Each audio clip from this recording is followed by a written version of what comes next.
సాగునీరు లేక పంటలు ఎండిపోయి నష్టపోయిన రైతులకు వెంటనే 25,000 రూపాయల పరిహారం చెల్లించాలని పెద్దపల్లి పార్లమెంట్ బీఆర్ఎస్ ఎంపీ అభ్యర్థి కొప్పుల ఈశ్వర్ డిమాండ్ చేశారు. మంతని మున్సిపల్ పరిధిలోని పోచమ్మవాడలో ఎండిపోయిన పంటలను జడ్పీ చైర్మన్ పుట్ట మధుతో కలిసి పరిశీలించారు.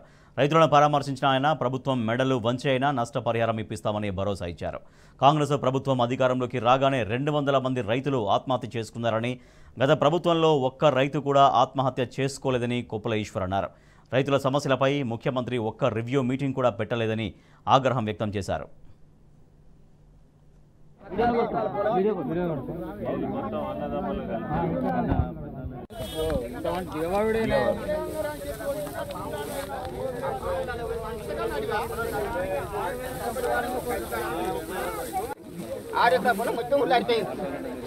మొత్తం పెట్టుబడి ఫస్ట్ కాయించేది మొత్తం పెడితే ఒక్కొక్క ఎకరానికి 40,000 ఖర్చు వచ్చింది మాకు.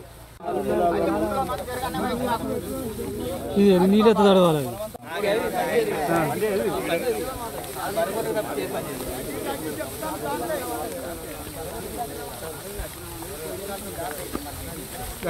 లోపడ్డాడు లోపం పెట్టేటాడు ఆశపడి మేము ఏదో అరెకరమో ఎకరమో 2 ఎకరాలు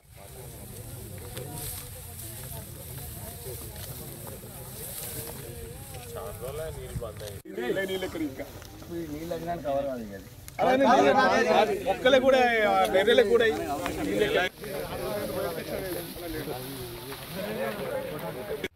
నా పిల్లలు పిత్తలమ్మిన ఆల్రెడీ పిత్తలమ్మిన ఇప్పుడు నేను మందాకు తప్పించి ఏం చేస్తాను.